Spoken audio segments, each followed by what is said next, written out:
Au début du mois de mars de l'année 28, Jésus redescendit de la montagne. À partir de ce moment, sa vie publique commence. Elle durera environ 2 ans. Oui, c'est en 2 ans, pas davantage, que vont se dérouler tous les événements que l'Évangile nous rapporte, que vont être prononcées tant de sublimes paroles, et que sera fondée dans ses principes cette organisation humaine que le Messie chargera de poursuivre son œuvre et que nous nommons l'Église chrétienne. On imagine quelle activité prodigieuse dut déployer le Christ pour réaliser en si peu de temps une œuvre aussi immense. Aussi le verra-t-on durant 2 ans, sans cesse, en déplacement, en mission, comme nous dirions aujourd'hui, parlant en toute occasion pour annoncer son message, se montrant toujours prêt à répondre à ceux qui le réclament, infiniment généreux et accueillants. La première année, on le trouve surtout dans la province de son enfance, la Galilée. Parmi les paysans et les pêcheurs du lac, qu'il connaît bien. Puis, à la fin de sa vie, il est surtout dans la Judée, le sud de la Palestine, province beaucoup moins riante que la Galilée, où les gens sont plus sévères, province où se trouve la capitale, Jérusalem. Mais aussi, de l'une à l'autre région et parfois en dehors même des frontières de la Terre Sainte, on le voit circuler sans cesse, venant au temple pour les grandes fêtes, s'écartant d'un endroit lorsqu'il estime qu'il y a assez parlé, ou simplement allant en quelque lieu où l'appelle une douleur à soulager, une bonne action à accomplir. Et comment va-t-il faire connaître sa doctrine et révéler son message? Tout d'abord en parlant. Les orientaux encore aujourd'hui aiment beaucoup à se réunir pour écouter un orateur. Et il n'est pas rare de voir en Syrie ou en Palestine des groupes en plein air assis à terre autour d'un homme qui parle et qu'on suit avec passion. C'est ainsi qu'il faut vous représenter le Christ et ses auditoires.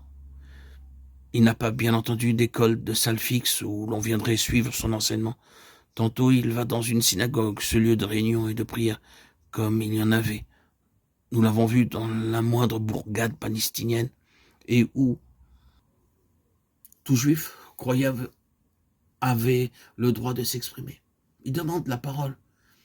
Il lit un verset de la Bible, et il le commente de façon parfaite.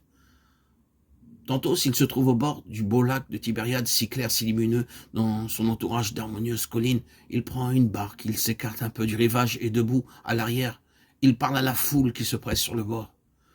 Tantôt encore, quand il y a beaucoup de monde, il emmène tous les assistants sur une pente douce, les fait asseoir et leur adresse un discours en plein air, devant le paysage majestueux.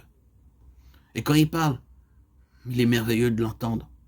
Tout ce qu'il dit est simple et clair, n'importe qui peut le comprendre.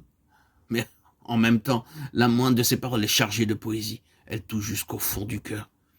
Il a des formules qui n'appartiennent qu'à lui, tantôt graves, parfois sévères, même, et tantôt douces et quelquefois un peu moqueuses. Aujourd'hui encore, où nous lisons tout cela, dans l'Évangile, maintes de ces phrases nous bouleversent. Songez à ce que cela devait être à l'époque où on pouvait les entendre prononcer par ses lèvres même. Et ce n'est pas seulement par ses discours que le Christ se fait connaître. Toute occasion lui est bonne pour donner à ceux qui le suivent ses conseils, ses leçons. Bien souvent, il lui suffit d'une simple petite phrase, d'une brève remarque, pour que chacun comprenne où est la vraie morale, le véritable enseignement de Dieu. Et autant que ses paroles, ce qui, dans sa vie, compte, c'est son exemple.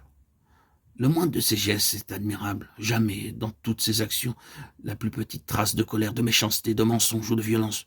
Toujours la fermeté calme, la bonté, la sincérité absolue. Étonnez-vous donc qu'un tel être ait attiré les âmes comme la source attire les biches. Étonnez-vous donc qu'en si peu de temps, il ait pu sur terre réaliser une œuvre qui dure éternellement.